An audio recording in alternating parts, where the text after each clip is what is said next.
Good morning, and welcome to another exciting edition of BTL Day 4 with the man Frank SCALISH. Yo. Big day today. So I was big doodling. Day today, Frank.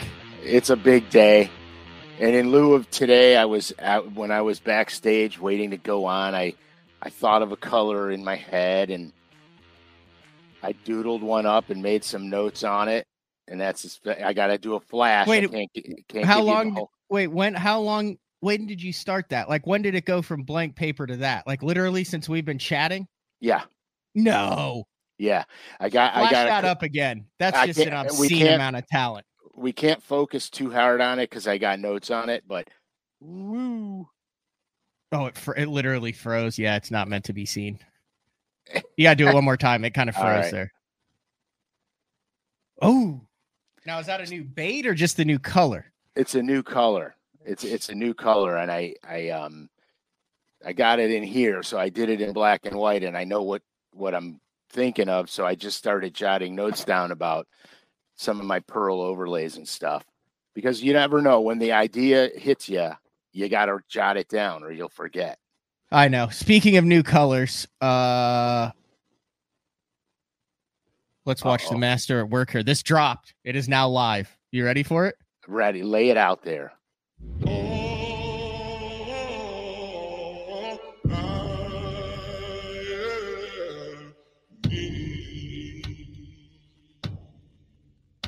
You are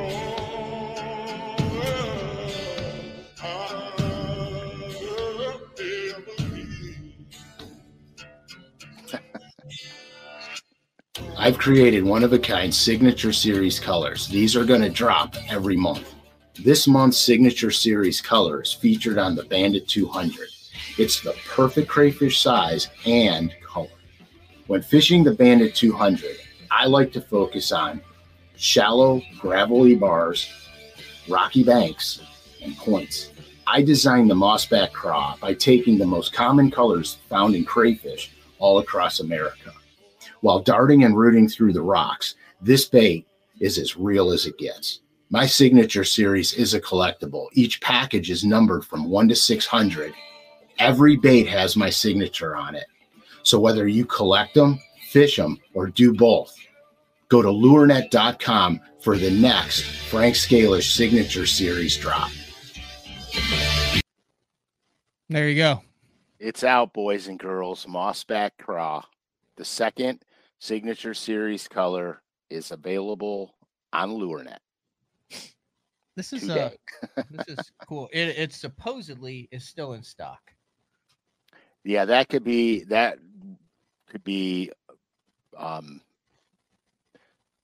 for a moment. It's still in stock. Anyway, well, there's our weekly $10 offering to the BTL listeners there. And if you have, you could use code. What is the code? BTL 24, all capital. 15% off. 15% off. Capital BTL 24. There you go. What have you been up to? I have honestly been fishing a lot. That sounds good. Yeah, that's why the creative juices are flowing. Honestly, if I get trapped in the house too long, I get stale and stagnant. I can't think. I'm not being creative because I'm confined, and all I want to do is get outside. And then, so I decided I was going to take a few days and go catch fish. And man alive, have I been catching them? Smallies, largies, both. Both. Yeah, both. I got to be honest with you. I went to the big lake and that would be Erie, correct? Yeah, and was fishing on sight fishing them, and I bailed on it. I'm not a fan of that. I'm just not a fan of that. I like doing sight fishing. It's not the big lake. You're not a fan of the sight fishing on the big lake. Yeah, the sight fishing. I feel bad because the minute you yank them off there, them gobies go in by the billions and just eat everything. So I feel kind of bad doing it. So I caught a couple of them and then bailed and went more traditional fishing. That's fair. But you've been towing the legend all around Ohio. Oh yeah, it's been getting mobile. Do you like that segue into today's guest? We kind of teased it last week on day 4, but I think that would be a great time. Correct. So everybody knows I bought this boat used several years ago. Bought it used, and it was a boat that was on the coastline. And much to my dismay, the salt water in the tube trailer was not really taken care of properly, and I had so many issues with the trailer that I wound up having to, after several attempts to patch, repair, fix, Frankie and I put new brake lines in because the other ones were just disintegrated. New actuator, new everything. And then a couple winters ago, I launched the boat, and when I went to get it in the parking lot, I noticed there were new bubbles and blisters showing up. And like the kid the button that says "Don't touch this button," you got to touch the button. Mm-hmm. I saw a new bubble, and I poked it with my finger, and my finger went through it like it was a piece of paper. And so I kept poking it to see how big it was, and it got the size of 2 softballs. And I bet you were. I bet you were mad. I was disgusted and sick to my stomach because Frankie and I had done a lot of work on the trailer. I rebunked it, like I said, brakes, actuator, wiring, rewired it. I did all kinds of stuff, and it was just, and the trailer. Here's the deal. Here's the reason for today's show. My trailer was so far gone; it was beyond repair. That's the problem. There's maintenance you can do all along to upkeep your trailer and to make your trailer last as long as your boat can last. The reality, the cold hard reality of it is that we use our trailer the most, we depend on it the most, and we pay attention to it the least. And that's how this show came about. I met some really nice dudes when I was going through all my trailer woes, and I met a guy named Trailer Rick. Trailer Rick. What's up, Rick? Rick How's it going, guys? Welcome to BTL, Marine Master Trailers, and been in the game for a long time. Yes, sir. Thanks for having me. Looking forward to it. Well, I said, when we did our pre-meeting and I saw the backdrop, I said, "Oh, this is going to be a good BTL." Good BTL. Yeah, exactly. So, dude, what's the story behind Marine Masters? Well, Marine Master, it's been in business since 2003. Primarily at that time, they were just started to build the trailers for the Triton boats, which were built over in Ashland City. Mm-hmm. Built the Triton boats up until the Triton production went to Arkansas, which was in 2017, I believe, 2018. Yeah. We're primarily doing our OEM customers now. The three that your bass guys are going to recognize is Phoenix, Falcon, and Blazer. Well, we do all the trailers for those guys. We do Sea Arc as well, parent company to Bass Cat there, Matt. Okay. Yep. And Thor boats, we do some Rescue One trailers. They do rescue boats for the rescue, fire, EMS. One boat, they do the same thing. And towee boats, a couple that you guys probably towee, like a little skiff type boat. Then we've got over 100 dealers that buy pontoon trailers, runabout trailers. Gotcha. All that. So a lot of different trailers for a lot of different boats. Yeah. And all we do is boat trailers. We don't dabble in the, lawnmower trailers or cargo or utility. That's type. A shame because I need a lawnmower trailer to get mine in right now. The deck is like at an angle, so like when I cut the yard, it kind of gives a little wavy appearance there, but it's all good.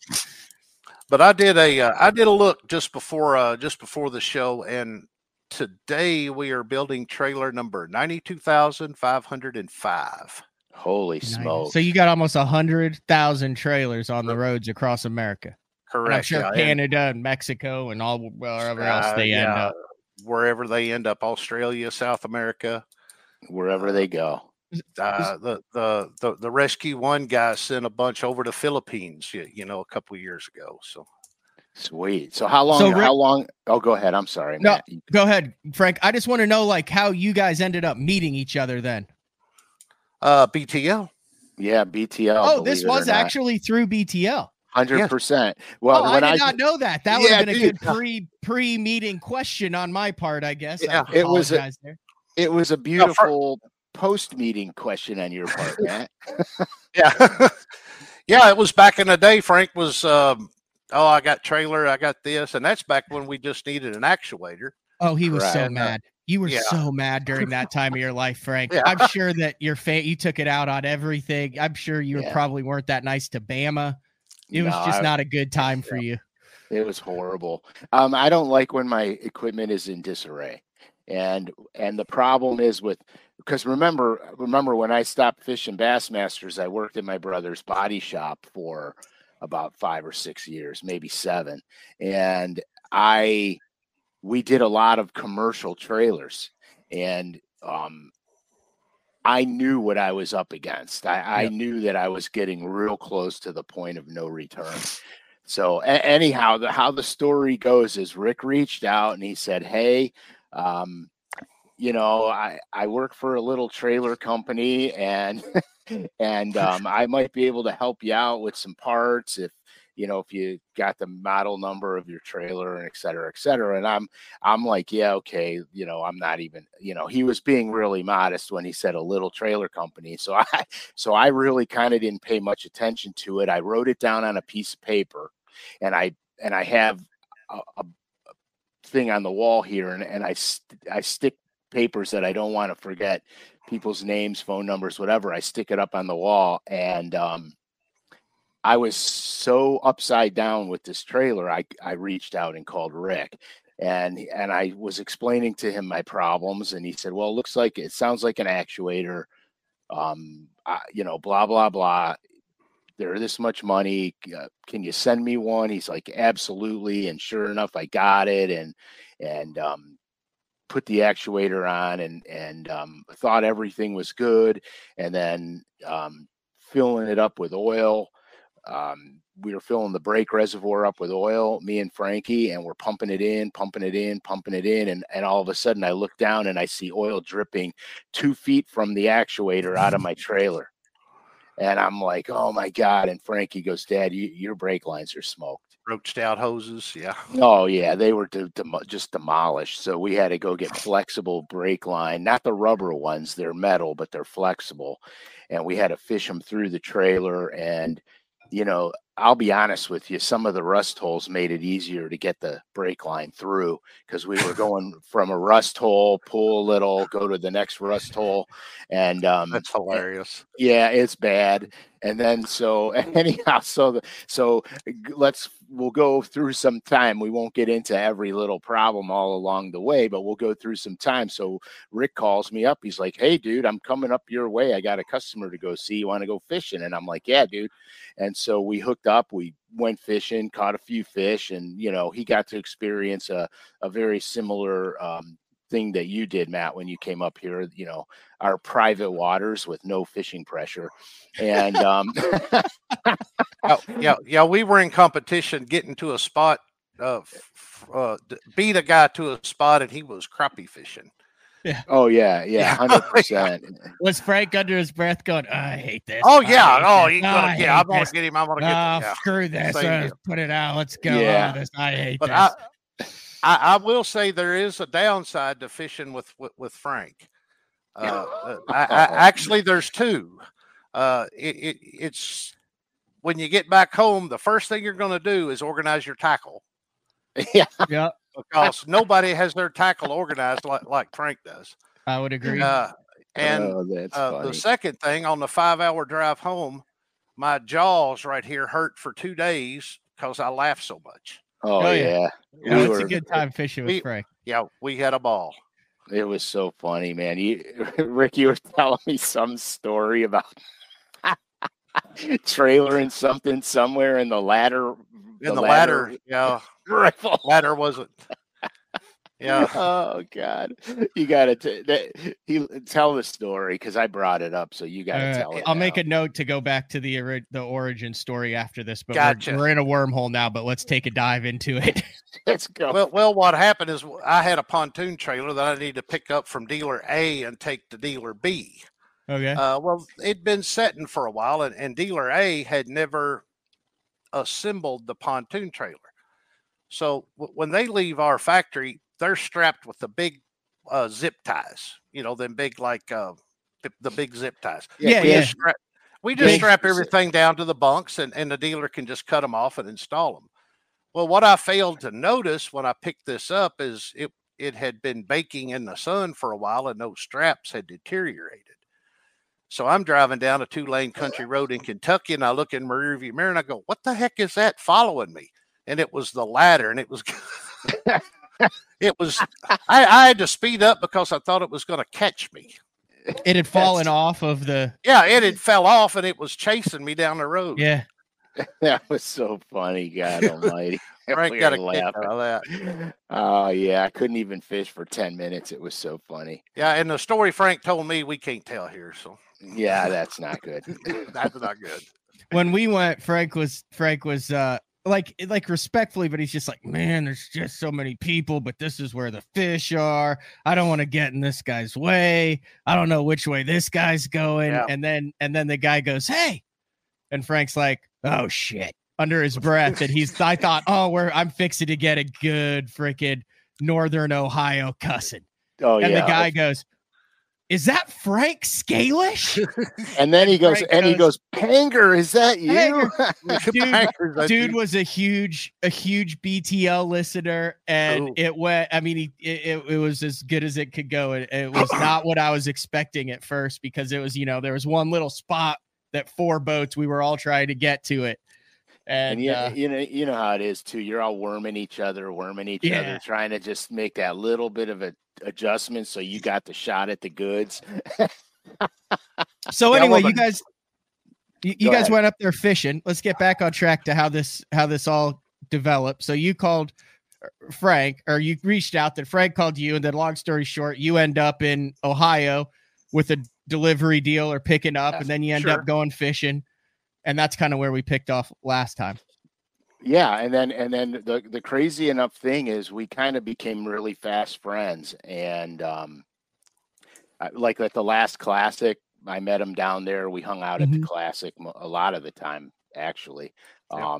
And even though it was busy, because when you're there, you're there to work, Rick. I mean, you got to go see your dudes and stuff. And then I got a tour of the trailer place. I drove down there. I dropped my trailer off there, and that blizzard they had in Tennessee, I was there like 2 days right in the middle of it. Yeah, and I mean, okay, so the snow part of it didn't bother me any because of where I live. That's an everyday occurrence in the winter here. But the one thing, the reason I realized why snowfall is so crippling down south is because they don't have snow removal. We got like 5 snowplows in Oklahoma. Yeah, you got Billy Bob. That's more than Tennessee, I think. F-250. You know what I mean? Yeah. And so that was the big issue. They couldn't get the snow gone. And so I remember when I pulled in the parking lot, I was on the phone with Rick, and I'm like, "Hey, dude, where should I put the boat and the trailer?" And he's like, "Well, just park it anywhere." And I'm like, "Okay." I try to be congenial and put the boat in a very non-obtrusive area, but the parking lot slopes a little bit, and there's literally 3 to 4 inches of solid ice on the parking lot, and I parked the truck in the boat, and the trailer starts sliding, and I'm like, oh, we can't put the boat here.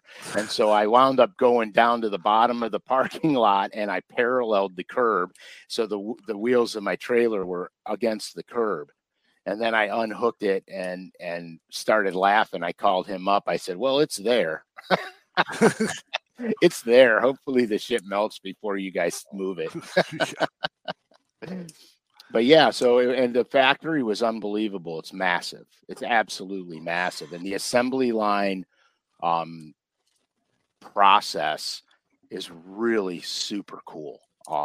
Every tool has a function.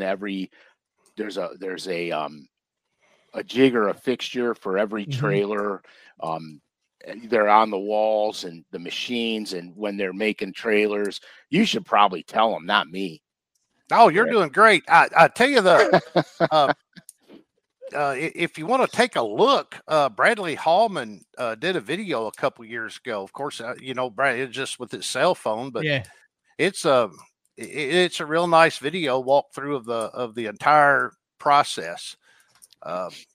Yeah, very thorough, very, very, very thorough. I was glad to go through it. I was especially interested in the primer process, the tough coat process, and the painting process, because coming from the body shop, your paint and your applications after that are only as good as the prep before you get there. And so the better the prep, the longer everything lasts. Oh yeah, dude. That it?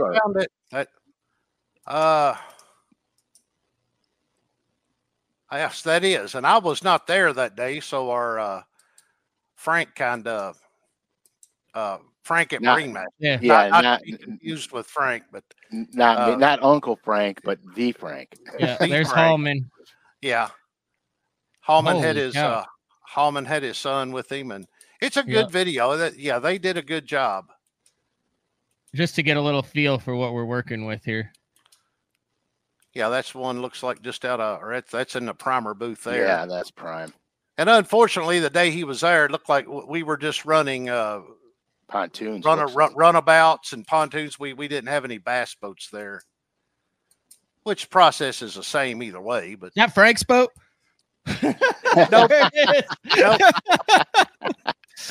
Nope. No. Oh, but yeah. Now there's one of the rescue trailers we do. Bradley Hallman's son in the video said, "What's that?" And that right there. Yeah, that's a double decker. Boat on top, boat on the bottom, kind of thing. So, yeah, very cool, fascinating. Yeah, Hallman's son was infatuated with that guy. So, well, it's a lot. It looks like a lot. You know what I mean? That trailer looks like a lot. It definitely has purpose. So what all did you end up having done to yours, Frank? Like, are you in a brand new trailer? Was Rick able to repair it? He's in a brand new rig. Yeah. Yeah. Okay. Yeah, and I am so pleased. I mean, it's smooth as silk, no clunking, no bunking, no nothing. It's smooth as silk. It's sturdy as could be. It's beautiful. Now I'm a little more. I'm kind of anal. I wash it down and wipe it down and wax it probably once every 2 weeks. I just don't want any issues with it. And the whole purpose of today's show really is how to upkeep your trailers, troubleshooting things. And I think we probably should get into that because that's really important. You can add life to your trailer by just doing simple things day in and day out to your trailer. A trailer a trailer is the most used, most abused thing about a boat. 100%. Yeah, 100%. One of our employees said it was like the sole of a shoe. Nobody thinks about it until you have a problem with it. Yeah, true. That's true. Yeah. Everything is good until you're getting rocks in your feet. Right. So not everybody's like Frank. Not everybody's gonna keep it wiped down and waxed it. Yeah, no, I don't. So I pick up my trailer with my boat and I run the hell out of it until it starts clunking. And then I ask someone, what do I do with it? And I'll tell you everything I do and what I do wrong. All I do is when I stop, I just put my hand on the wheel in the middle. And if it doesn't feel hot, I'm good to go. And I just rally it the whole rest of the way. I don't ever check anything, which is a problem. Right. And 90% of the guys do the same thing. Yep. So what are some simple, what are common, what's a real common problem? And if you have a problem with your trailer, also ask it in the questions in the feedback. And then after we get through the segment, we can hit Rick with some troubleshooting questions. If you have a trailer in need of some care. Perfect. Sure. Perfect. So what would you think? Let me put it this way. What do you think would be something very easy to do that people probably almost never do to just help Check tire pressure. and to tire pressure's one, like when they tire pressure's big. Something a little more involved than just tire pressure is end play. Okay, what's end play? Well, it will require you to jack the trailer up, or you could actually just use a block and roll one wheel up and get the other one off, and just grab the tire, move it around. See if there's any movement, see if there's any play there. Like a loose bearing or whatnot. So let me ask you a question. If you got the one tire up in the air and it's free to spin. Correct. Right? Can you spin it and get behind it and see if it's out of joint? You could, yeah. Okay. That's something for me to look at. All right, it's time for dumb question time, Trailer Rick. Dumb question time. Okay, go through the. Listen, I understand this. I've been through this with batteries. I've been through this with everything, but I'm going to ask it. Explain to me about the bearings and greasing the bearings and the importance of that is. I've been on the side of the road with a buddy who had a wheel catch on fire. Like, what's the difference between like a hub and a bearing? And you see, like, what are the components that in that trailer tire wheel that you need to keep track of? I have parts. Okay. Is that a valid question, Frank?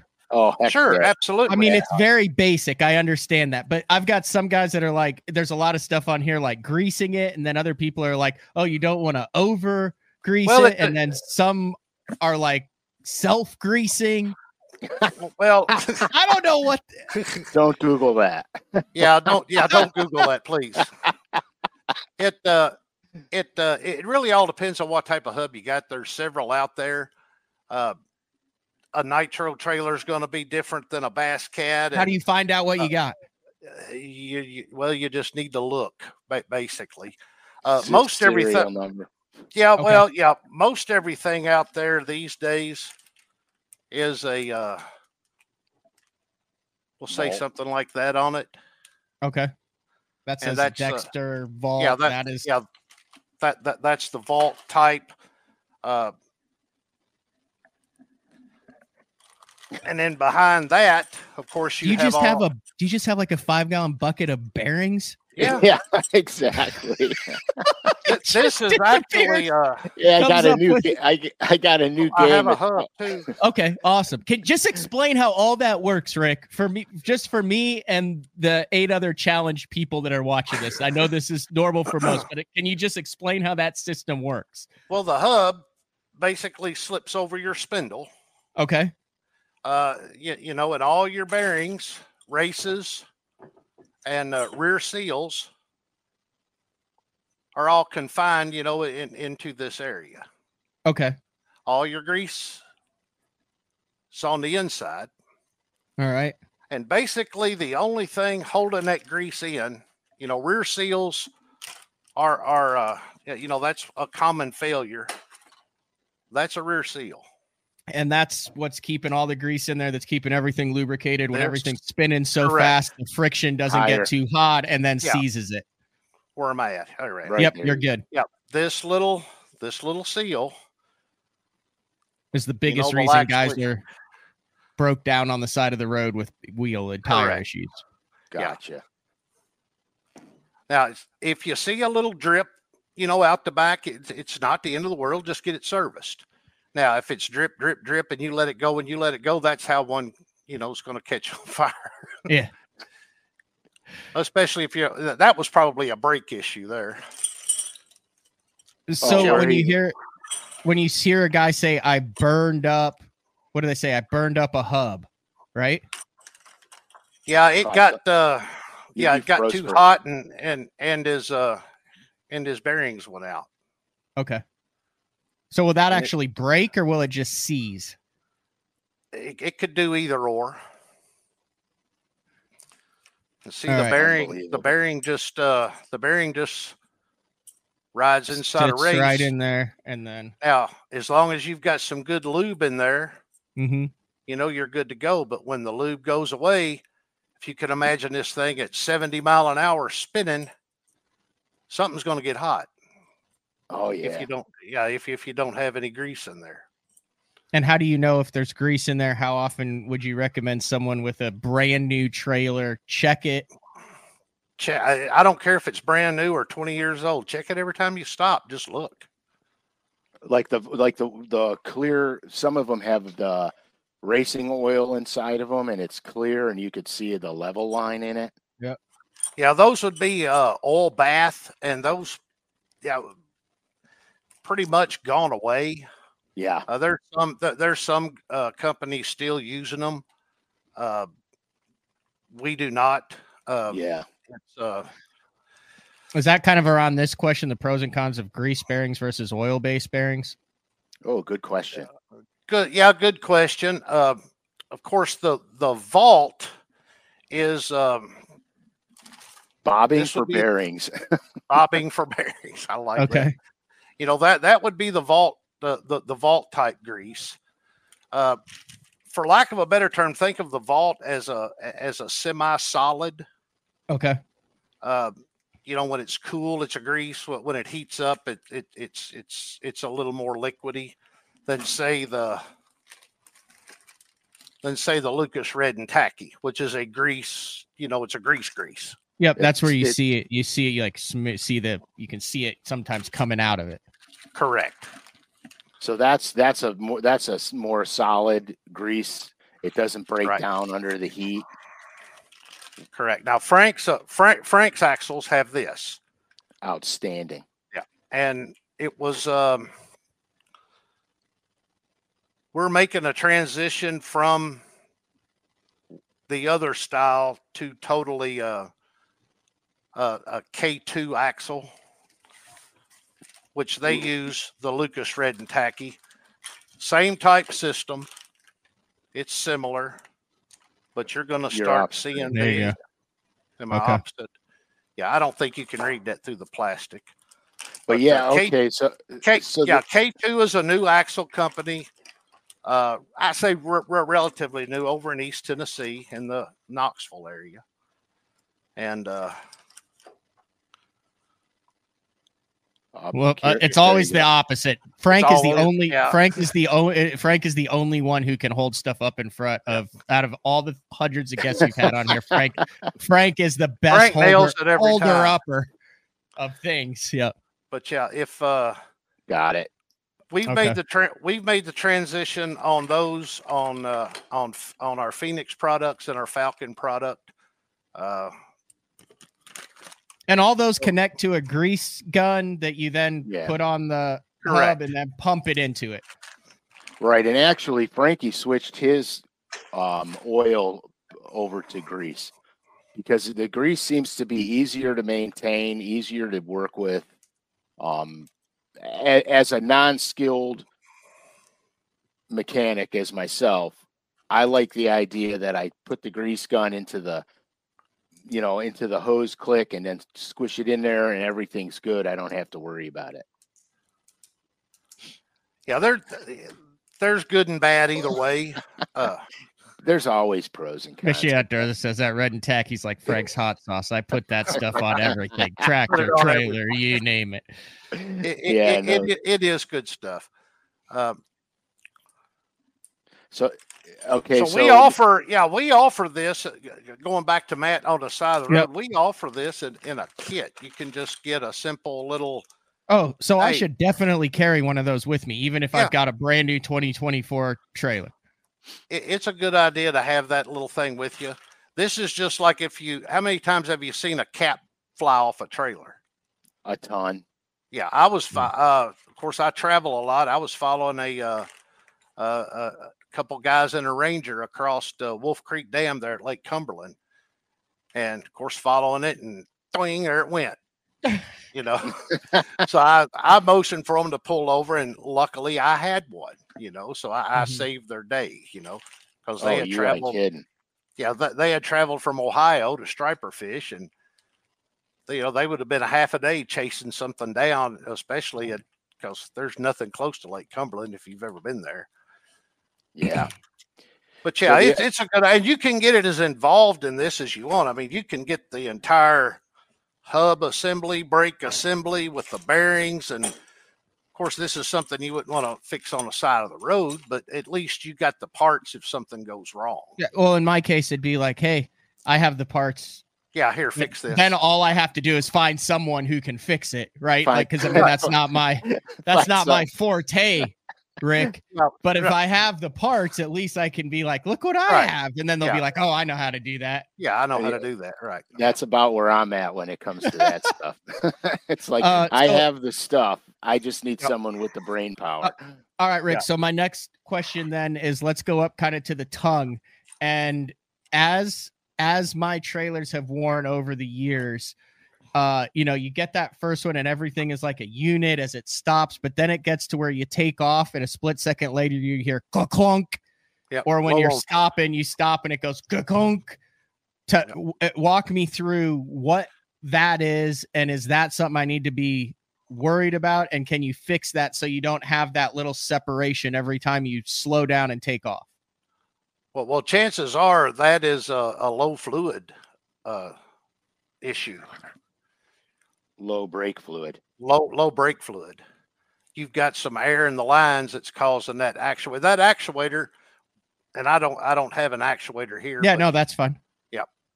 but the actuator works.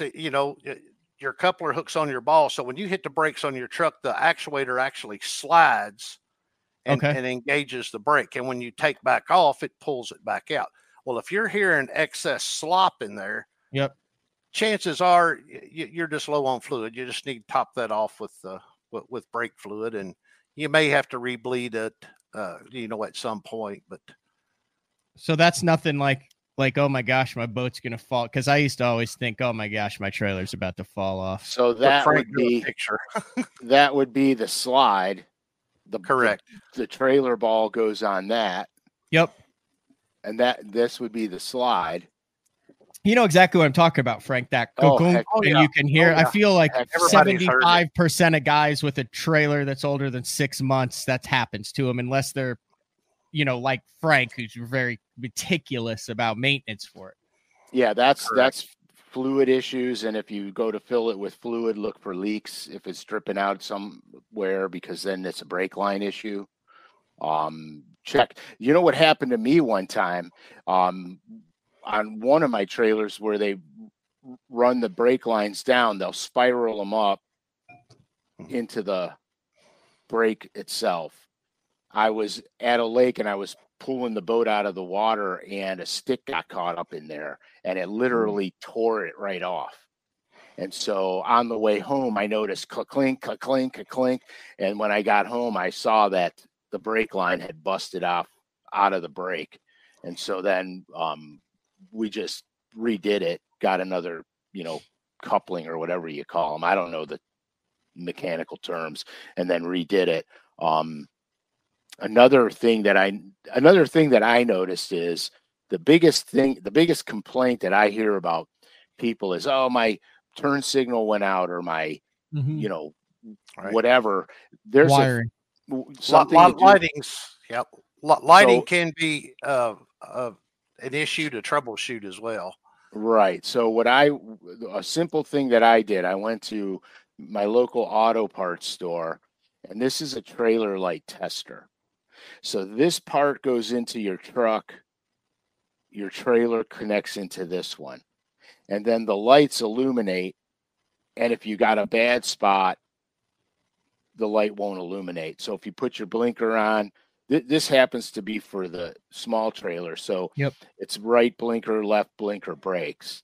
And so what happens is, whatever one doesn't, if I put the right blinker on and this light's not illuminating, then I have an issue with that side of the wiring. And the thing Not that a burned out light. That shows that it's wiring because it's getting. because it's going directly from Yep. it's going directly from your truck into Yeah, your, that's brilliant. So then if you've got a burned out light, or if you actually have a wiring issue. correct. Correct. And so what I found is most of the wiring issues happen in two places. where the wiring goes into the tongue. If there's usually a rubber grommet there, if the rubber grommet's gone, the wires oscillate on the hole and then they tear. They get a tear on the coating, and then it shorts out every time it hits the trailer. It shorts itself out, and then you got to look at your fuses, because that's going to be a fuse issue. So if you put a new fuse in and you turn your blinker on, you run back there, go, yeah, it's working, and you get, down the road again, and then it doesn't work, and you look and your fuse is blown, you got a raw wire. The other place to check is at the light itself, where the plug plugs into the light. Because a lot of times what happens going in and out of the water, grass, whatever, might grab on there and it pulls it loose a little bit, or the wire could break. It's over there. I've had that happen too, where there's the one wire's hanging down and it's not even attached to the light anymore. So or like you said, a piece of trash gets hung in that and unplugs it. I've seen that happen. Right, 100%. And road debris will do the same thing. You know how you'll see those little patches of rubber in the street from tires that get demolished. You hit one of those, you don't think nothing of it. It's this big, and boom, it bounces up underneath. If it hits that wire, it pulls it right off the plug, right out. Yeah, so you just want to check that kind of stuff. I thought you were just supposed to curse and wiggle. That's what I do. I go back and just wiggle it, and then I'm like, oh, right there, and then I let it go, and it's not, and then I'm like that, and then I let go, and it turns off, and I'm like, oh, it works there. So then I take I had one time where I had to take electrical tape and then like tape it at a specific angle on it so it all worked. Oh yeah, It was obviously a plug-in truck issue there, not the wiring, but exactly. And another thing to do, which a lot of guys don't do, is when you launch your boat and you're coming back to get the trailer at the end of the day, just grab the bunks and wiggle the bunks and make sure your bunks are snug.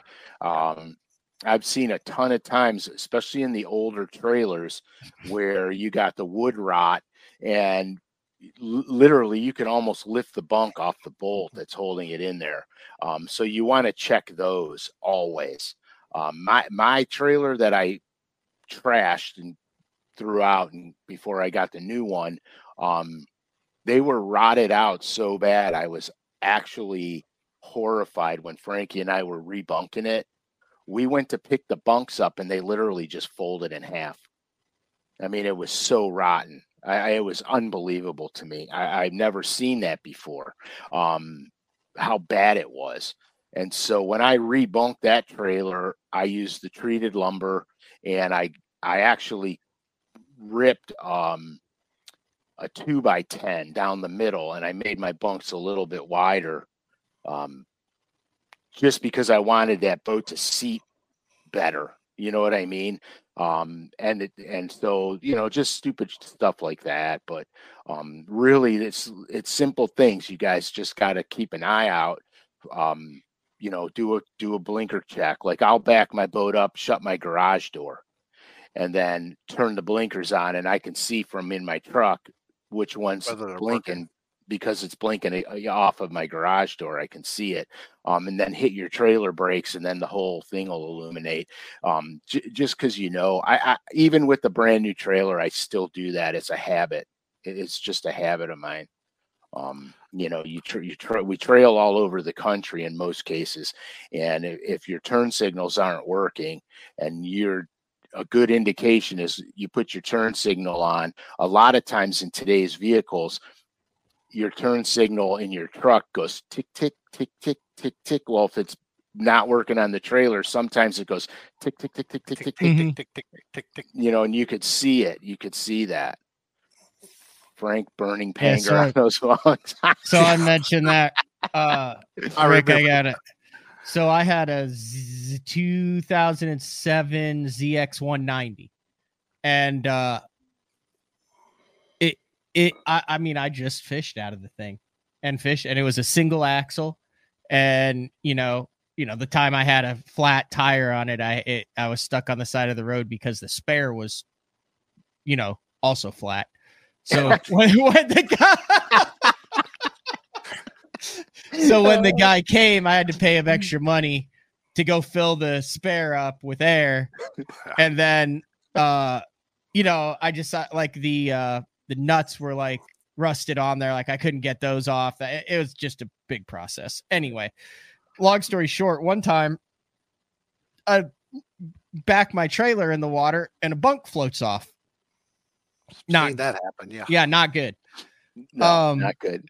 So when I went to screw it back on, the bunk was so rotten that it wouldn't even hold a screw. So I ended up using an entire spool of 60-pound test spider wire because wrap. And I just wrapped it hundreds of times. Well, then it was secure. I trailered with spider wire, keeping my bunks on that ZX190 for a solid year before one time I put it on the trailer. This is no joke. I can't make this up. I put it on the trailer one time and simultaneously the front quarter of both of the bunks just went donk. Yep. And they were just held on by the carpeting. Oh my God. Then I ended up having to go do it. Now I ended up buying, you know, I went and got treated lumber. And I mean, I actually did I learned how to fold the bunk over it and put the trailer bunks back on then, but it was out of necessity. I was probably right about around a year from the time it floated off, but that's poor trailer maintenance in my opinion. At best. That's the epitome of poor trailer maintenance. And I mean, I'm just throwing this thing around like nobody's business, you know, just single axis. Yeah. No, just send it.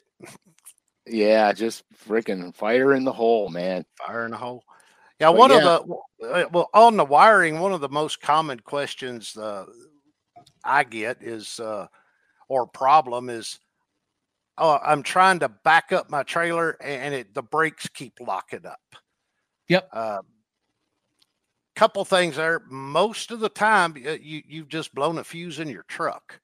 There's a solenoid under the actuator. When you put your truck in reverse, the backup lights tells that solenoid to stop working, stop engaging the brakes because you're backing up. That will allow you to back up a hill. Well, if your backup lights on your truck aren't working, the solenoid is not getting that signal. So that's the first thing to check. Second thing would be the actual solenoid itself. Gotcha. But every trailer is shipped. They'll pull up your drawing there, Frank, that you just had of the actuator. Yeah, every trailer is sent with a little lockout that you can put in that slide to keep that from sliding. Right there, exactly. So I would like to point out that I believe in mine a penny fits in there perfectly. Now it'll only last for about 3 trips before it'll actually. But I had that issue, and then for like another year, I would just wedge a penny in there so I could back the trailer. Now this is all the Skeeter. This is not the Bass Cat. I would like to make that clear. This is back in the early days, but that's how I would back the boat up. Is I would have to put that penny in there to keep that thing from sliding forward. Otherwise, it would just lock up. Right. Now it depended how mad I was on whether I continued to back up with the locked up or not. But right, exactly. Just squeal the tires. Yeah. Drag them and get flat spots on your tires. That makes smooth trailing too. Yeah, I've seen guys do that and then wrap black tape around it, so it holds it in place. Hey, you do what you got to do in a pinch, but okay, but just had to notice that. We do have some really good questions coming in. Do you want? Yeah, let's take them. You want to hit it? I don't know whether these are good questions, technical questions, bad questions, so I'm just going to roll with them. Sam. Oh, we kind of talked about that one, the grease versus oil. Nate Wilson asks, how does Rick feel about wet springs, like the ones you grease? Wet springs, like a torsion axle? Oh, I don't know. That's here. He's got another question that's easier, or that might make sense. Do trailers ever need wheel alignments? Is that even a thing? Not really an alignment. balancing. Yeah. You could balance your tires. the only alignment is going to be, as long as everything's square. Okay. We see a lot of, if you tweak a curb, well, now it's possible that you've tweaked your spindle, either toe out, toe in, one way or the other. And if you're traveling, I've seen it happen. If you're traveling 70 mile an hour and you just bump a bridge, you're crossing a bridge and you just bump the concrete bunker there on the bridge, it's not good. Yeah, no, it's not. He explained it more. He said Dexter yeah. makes them. They have a Zerk fitting where you grease the springs and couplers. Nate sounds like he is a little bit more mechanically inclined than I am. A Zerk fitting where you grease the springs and couplers. It sounds to me like you can get grease inside where the pin goes in. There's probably a fitting on top where you can squirt the grease inside so it goes into the fitting. Right. I'm not familiar with that. All right. Dennis with another question that I have no idea about. What is the difference between torsion bars and leaf springs? There's Dennis. Any major benefit of either? Is that one? Yeah, well, most of and torsion is available on anything we build. A dealer just has to, click that button. Hey, add torsion. Torsion does away with the springs. The spring is actually inside the hub. Okay. So salt water, a lot of guys in salt water or brackish that they'll use the torsion to keep, because those springs, you dump them in salt water and they're going to start rusting immediately. Gotcha. So as far as good to bad, I can't say one's better than the other. It's just personal preference. Okay. But if you're doing brackish water and salt water, you probably want them. If I was around brackish water, I would definitely have. Yeah, we were talking about that. What should you do with your trailer if you do have a high salt content in a place that you're fishing? Like, do you need to take that thing to the car wash and I would rinse that thing off every time? Washing that rascal down, yes, sir. Wash her down. And make sure you get something in the tube if you're running a tube trailer. Right. Make sure you get water going through that tube. Yeah, and if that's your home lake, then just get an aluminum trailer with torsion, and then problem solved. Right. The downside to the aluminum trailer is on a bass boat, especially, it's kind of ugly. Mm-hmm. Hallman did that with his Phoenix one time. He put a saltwater trailer on his bass boat, and that was because of where he took it, and he just liked it beefier and bigger, and everything was a little more, he said, bulletproof. Right. Yeah, I agree with that. I would agree with that. It's just well, I'm not going to say ugly again, but it's just not aesthetically pleasing. Yeah, I hear you. All right, Robert with a legit question. I've seen some other materials out there, but this is a valid question. Is there anything better than carpet for your bunks? There's some things out there. Gatorback makes a board that it's available. I think Phoenix is using some of that. Is it better? I've not had any personal experience. The biggest problem with bunks is a carpet gets filled full of garbage and junk, and it'll scratch. It's going to scratch the hull of the boat. Right, but you could also, when you put the boat off the trailer, you can also clean that out in the parking lot. If you don't have running water, you can use a bucket. Yep. This is a good Frank would do that. Nobody else would. This is a good question for Brett. Bunch of guys out there that are running old school boats that are 20 years old, 15 years old. They take care of their stuff. Everything's in working order. Brett wants to know, is there anything worth upgrading that you would on a completely functional old trailer, or just maintain what's on it? just maintain what's on it. Okay. There's nothing that you're like, hey, Yeah. you can upgrade to this that has been made since 2017 on that'll be better for this, but just keep rolling with what you got. Just keep rolling. I mean, you could upgrade the actuator like Frank did on his old trailer. But yeah, wiring, you know, you could pull the wiring out and redo it. But yeah, if it's if you've well maintained it, it should just keep right on lasting you. All right. Any tips on bleeding surge style brake systems? It's pain in the take it to someone who bleeds surge style brake systems. It's a pain in the actuator. There's your hot tip. Well, I was thinking that exact same thing, Frank. Yeah, it's a 2-man job if you're doing it in your garage. So, you know, one guy's got to lay under it and crack the bleed line, and the other guy's got to take a screwdriver up in the actuator and pump the fluid back, you know, until it flows through. Okay, there's a pump. Frankie and I bought a pump that will literally suck the oil through the system from reverse. That's the best way to do it. And so that's how we did it when we put the new brake lines in my old trailer. That's how we did it, because we were doing the screwdriver thing and it was taking forever. Takes a long time.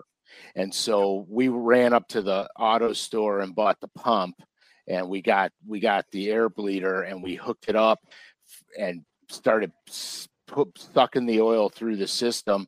And he was on the rear of the trailer, I was on the front, pouring the oil in, and we got it done in no time. Go. Yeah, in no time. Australia Shoe says my trailer brakes stopped working. He replaced the brake lines, but they still don't work. That's got to be an electric number, right? Well, it's it could be a number of things. Yeah. Actuator would probably be the likely culprit there. Mm-hmm. It's not pumping the oil. Now he's saying that his trailer brakes have never worked right. There are a lot of trailer brake. I like a lot of trailer and brake and lighting issues. Well, it could be frozen. Could be, but I would check fluid first. Then you need to make sure actuator. See if the actuator's actually moving. Yeah. But if the actuator is moving and there's no fluid in it, you're going to get the thunk that Matt was talking about earlier. So at what point would you recommend, Rick? I mean, obviously you sell trailers, you put a lot of trailers on new boats, but at what point does a guy need to look into investing in a new trailer or replacing the trailer that he has as opposed to fixing his old one? Because Frank, I mean, you tried to quote fix your old trailer for a number of years and then ended up with a new one. I think there's going to be people that are listening to this that are going, okay, I can do all this and this and this, but at what point do you just go, let's put something new under the boat and go on with our lives? Well, I think it comes down to just like Frank's situation. If the frame is solid, you know, everything else on it is replaceable. I mean, even if you tweak an axle, I mean, you could put a new axle under it. You know, everything else, parts are mostly available for everything. You know, it's been built in the last 25, 30 years, I would say. So really rust and integrity of the frame. Anything else can be built around a solid quality frame. Yeah. You can't reverse rust. No. That was the determining factor for me, in all honesty, where the trailer meets the actuator and everything comes to a point, where the actuator, and this will be crude, but it'll be crude enough. It'll be a wonderful picture, Matt. We'll understand. I know it will be. So I keep telling them people would love these in their man caves, even if it would just be like abstract art. Like like picture that. And then Frank SCALISH, sign your autograph under it. Someone would put that up in a man cave. So if this is your actuator and your frame comes in here and is welded into here, there's a bar that runs across the bottom. another bar that runs across the bottom as a support. And this is just by the tongue of the boat. Okay, so this support, mine was rusting out here. That seems like an integral part of the trailer. And here, okay, that was a big problem. The other part where I was having issues is on the side rail of the trailer, where the side rail goes here and you got your trailer supports that go across here. It was rusting out on these corners too. So what I was experiencing is everywhere that was structural integrity was degrading. And then my brother and I brought the trailer to the body shop, and my brother and I started cutting parts of the trailer out and welding new ones in. But we didn't have any more stuff we could weld to because the rust was so bad. And so that was the end of it. I mean, there was no question in my mind. It would not have lasted through another winter. And so I said, well, before I crack the trailer in half, I better look into this because I'm on borrowed time. In fact, when I brought the trailer down to you guys, they were laughing. They didn't even know how I got it down there. They asked, the guys in the shop were going, how far did he bring that? From Cleveland. They said, what the hell, man? Oh yeah, dude. It was, how did he make it? Right. You know, they wanted to know if I'd flatbedded it down. So if someone is in the market for a new one, is that something that they can contact you guys at Master Marine Trailers and say, hey, here's what I got going on, and then you can have a trailer that fits, because each trailer is different based on the boat that goes on it. Yeah. Well, Frank's a perfect example. We at Marine Master had never built a Legend trailer. No. So, yeah, you know, we basically didn't know how. So I had to get a Legend, whether it was Frank's or anybody else's, you know, in for us to map the hull so we could add that one to our database. And now you can. And now if somebody wants one, I've got the Blueprint. Got the info and the data. We can duplicate it. Let me ask you this, Rick. One of the big things that I was pumped was going from the single axle 18.5 foot to a double axle. And I know that there's a lot of the normal everyday bass guy has that boat that can either be a single axle or you can go a little bit extra, get a double axle. In your opinion, talk about the differences and the advantages of a tandem axle as opposed to a single axle trailer. Well, definite advantage if you do have a problem on that tandem, flat tire or a hub or whatever. Well, you could pop the one wheel off, strap that axle up to the frame, and continue on, you know, on three wheels, limper on down the highway. Cannot do that on a single axle, obviously. Less wear and tear on a tandem axle because of the bouncing around and stuff, or is that depends on the size of the boat? Okay.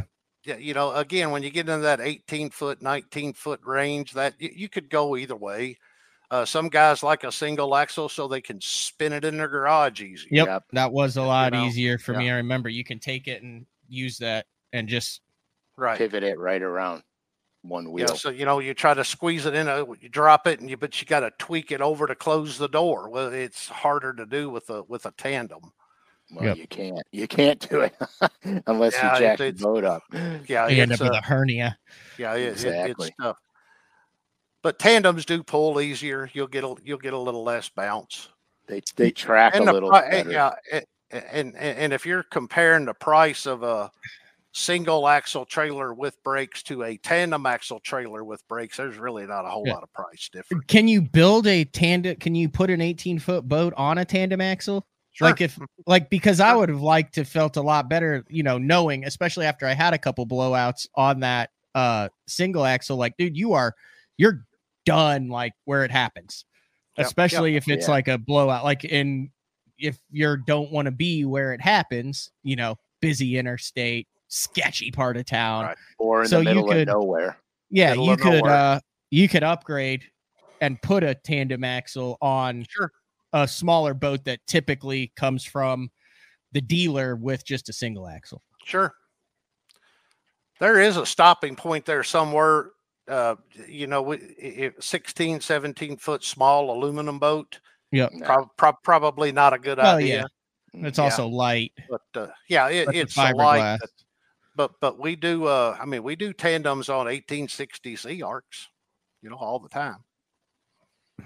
19-foot sea arcs. Would you ever tow with a single now, Frank, or are you a double guy as long as you got one? Double always, but I had my aluminum boat had a single, and it was nice because I could unhook it and wheel it around like a roller skate. You know what I mean? So there was definitely an advantage to that. But you're talking about a boat that weighs 600 pounds versus versus a 1,900-pound bass boat. So when did trailers start putting brakes on them for the bass boats? Because I know that there's a whole group that don't even have the brakes on. I mean, you're just right. Yeah. They rely on the vehicle. Yeah. When was that? Like when has that been around forever? And ours brakes has been around for a long time. They're a lot better now than what they used to be. Going just back in my history, back into the even late 80s, early 90s. God, that makes me sound old. Brakes weren't new. Most of them, Well, most of them back then were drum brakes. Okay, now you're taking this drum brake and you're sticking it in the water and you're pulling it back out. That's not a good idea. So here's a really good question. Justin Phillips beats everybody at Eufaula in Oklahoma like a drum. Like he's one of those guys where one of those guys where if they show up, you're like, crap. Oh hell yeah, you're pushing second place. And then if they roll past you like on the lake, you're like, ooh, he's in my section. I've got a shot. Got a shot. Maybe don't answer this. Maybe I don't want him to get to the lake. Maybe I want him to have multiple blowouts. You ever think about that one, Justin? My Granger trailer has always worn the insides of the tires off. Is this a common problem? Have you ever found any solution? So I've also had this too on my trailer where one of the tires will just be mutilated on like the inside half and the rest of the tires will look fine. Yeah, that, tire wear, it could be across the board. Now, if you have a problem like you with just one, okay, now we've isolated to that one hub. So that could be a spindle issue. But he's saying his trailer, all four of them, has always worn on the insides of the tires. Yeah, that's definitely a toe issue somewhere. Is that like a weight distribution thing where instead of being spread out, it's like if you get too much weight, it will spread them out. But I can't imagine, Justin, I'd just stop towing that boat to the lake. Just stop. I would just park it after you get some new tires until you sell it and just call it quits. Justin, you gotta wait it out for about a season or two, and maybe they'll go back to the way they're supposed to. If you just let that thing sit in the garage, it'll settle. And then when you pick it back up in 2027, right, you'll be good to go. Exactly. Yeah, I'm sure, Justin. I'm sure your trailer is a tandem.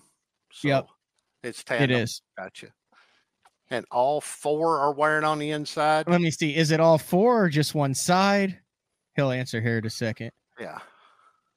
Because that would have to be like an alignment deal if it was just one side, wouldn't it? Well, it's got to be a toe issue somewhere, and it could be a spring issue. Like I say, you get in a rabbit hole when you're all four. Maybe the springs are too soft or something. It could be, pushing down on it, but yeah, I had one trailer of mine. It's a weird one. A long time ago, one of my Legend trailers did that. The insides of all the tires were always. So Nate says he has the same problem, but it's the outsides of his tires and only on the starboard side. Yeah. I would be looking at your spindles. Yeah, that sounds more like it could be a spindle, like I said, a tweaked spindle from hitting a curb or something. So he's got torsion axles. Huh. Wow. Pete's saying that he has a buddy whose Ranger does the same thing. It's not a bent frame, is it? It wouldn't be a bent frame, would it? If I they're wouldn't all think so. No. maybe the bent frame on its one side, like you got one thing No. that's a little. I wouldn't think a bent frame would. Again, all 4 of them are doing it, so we've narrowed it. That it should be narrowed it down to something. Here's one who said mine did that, and I tightened the spindle nut a quarter at a time till it stopped. Does that make sense? Yeah, he was getting. I mean, that makes sense. Yeah, if it wasn't tight enough and it was bent out like that, you tighten the spindle up, it's going to bring it up. I agree, Justin. Potholes in Oklahoma. There's about if you drive anywhere, there's at least twice in Oklahoma where you genuinely think there's a chance that the boat may not be attached to the vehicle as soon as the rodeo stops. Yeah, I'm telling you, just one of those doosh, like you get through it and then it hits it where it just is like it falls off a cliff and then just boom. Oh yeah, have you ever drove across Mississippi? Yes, it is brutal. Yeah, brutal. And I mean, it's any of those states where it freezes and then thaws and gets really hot and then freezes and then thaws. Yeah, we have the snow plows tear up chunks of concrete and asphalt, and we have potholes that will eat a car here. Mm-hmm. Oh, another question that I wanted. So I've got a new truck and new boat. It looks really good from the outside, but it's like the Oklahoma Rich deal where everyone's like, he must be doing good. We got the boat, the truck, not much more. But I'm a little, so like when I've got my deal, like how important is the level of the trailer when attached to the truck? Do I want it slightly up? Very, very important. Okay, walk through that. You want to tow level or slightly above level. And if I was an artist like Frank, I'd draw you a picture. But draw a picture of that, Frank. You understand what he's talking about? I know exactly where we're going. Yeah, level is perfect. Slightly above level. Where the boat is angled up. The boat needs to be just like an inch. Okay. Yeah. Better than it being. So what happens to your trailer and what happens to towing if the boat nose is below is going, if your boat and truck are basically like that, like here's your truck and then your boat is actually down. So now your slide actuator, like we talked about before, is engaged all the time when it's down, even when you're pulling straight. Okay. So you're going to burn brakes up pretty quick. I always make sure I'm level with the truck. Okay. Yep. And so, and that's a 2, 3, 4 inch drop on your. Yeah, I think mine's a 3-inch drop. So you might need a little bit more of a. Yeah, I've got a 4-inch drop. I actually had Rick Pierce. I was like, Rick, does that look okay? And he's like, you could probably do a 1/4 inch. He's like, but that looks pretty good. And I was like, got lucky. Yeah. Plus it tows better level. Tongue weight. When you see trailers going down the road like that, they got way too much tongue weight. Okay. Or too less. Yeah, or too little. Right. Mm-hmm. Levels. What else we got? Better. We've answered a lot of questions with Rick here. I'm not 100% sure. I wonder if this little bad boy is sold out yet. That is Rick, a pretty one. Probably has.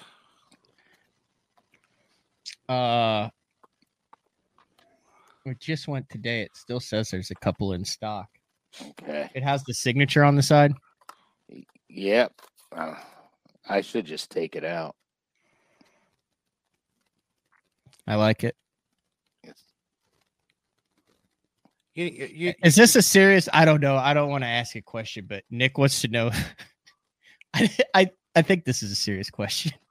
Well, let's fire it out there, man. Because if it's not, I'll give him a non-serious answer.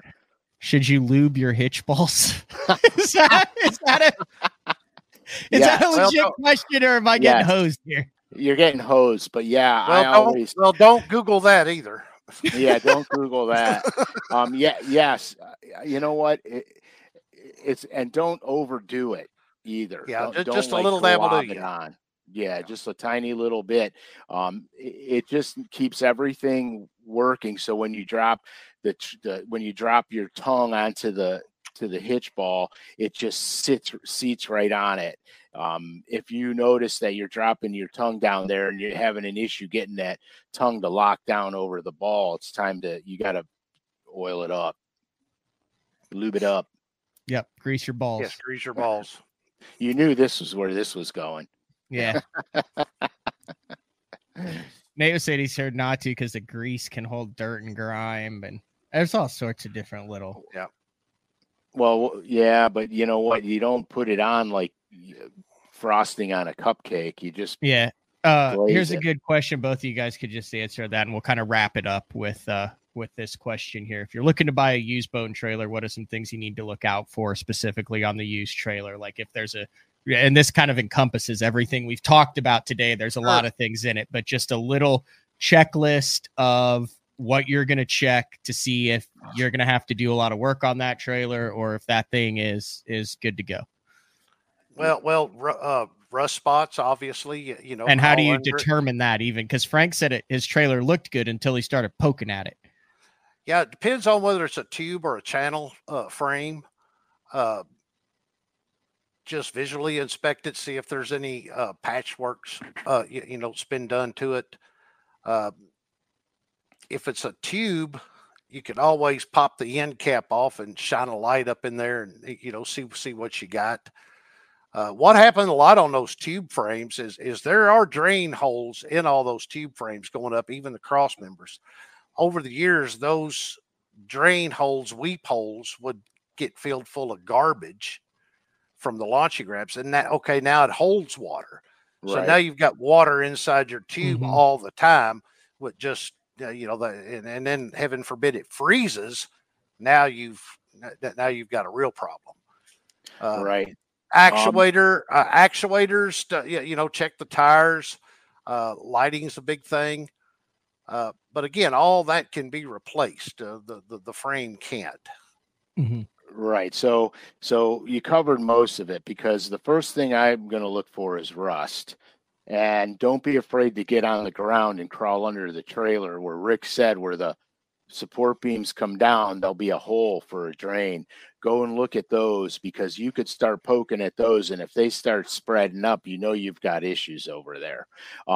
You're not going to have too much longer if you can poke your finger through the bottom of the support beams. The other thing I look at is the actuator, and that's real easy to tell, because all you have to do is hook the boat up, drive down the driveway, and then put the brakes on. And if you get the clunk, you're either low on oil or your actuator's no good. Your lighting, you check the lighting out, the blinkers, the brakes, and everything else. But then, if you're looking to buy something like that, have the guts to go back there and wiggle the wires a little bit by the lights, and then check them again. Because you want to make sure that they're, it's not just okay now, but it won't be okay in a minute, type of thing. One of those things where you drive off and the guy's like, unbelievable, he bought it. Right, exactly.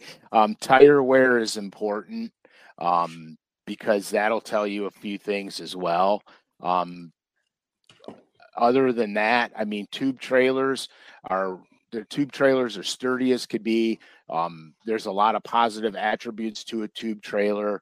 I live in Ohio, where they salt the roads, and I needed a trailer that was C-channel. I can't do another tube trailer, because I want to make sure that I can get everything dry.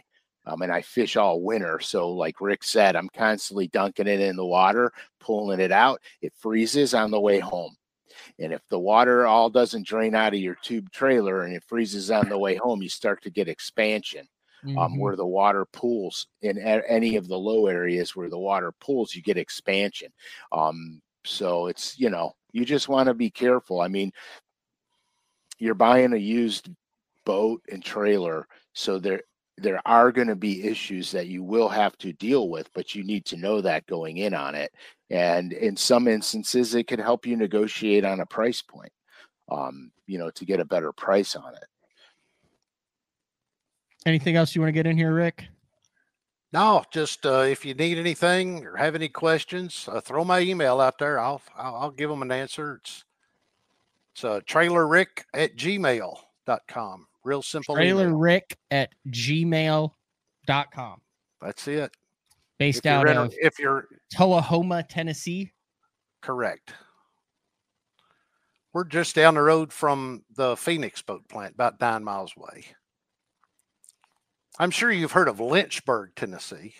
Absolutely. Yeah, next town south. Okay. Very cool. Anything else you want to get in here, Frank? No, man. I'm good. Very timely. I would say the majority of Day 4 listeners fish out of a vessel that requires trailering to get to the water. I know that we have some guys who do ponding and fish off of the bank, and 2 boats that fit in that. So don't worry, we haven't given up on the cast to catch and lure shows, but these are very helpful shows that keep people on the water and keep people safe, actually. Well, that's the main thing.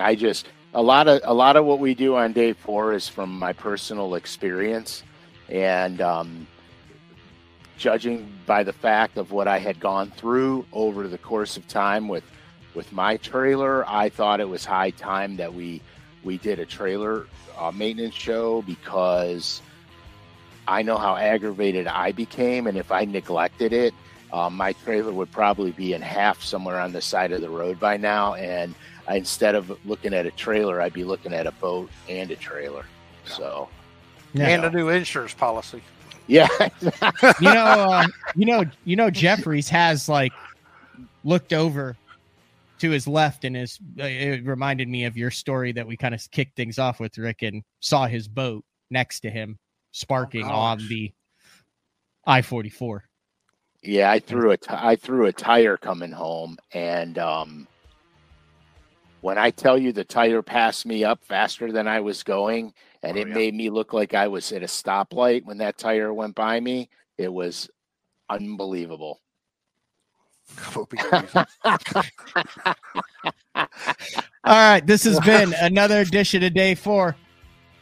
Thanks, with the guys. man, Rick SCALISH. Thanks, Rick. I got to get that comment off there real quick. There we go. Great information. All right, next week, the 13th of June, we'll be back with another live show from the studio in Shawnee, Oklahoma, and Northern Ohio with Frank SCALISH. Until then, we'll talk to everybody next Monday. See ya. See ya. Adios.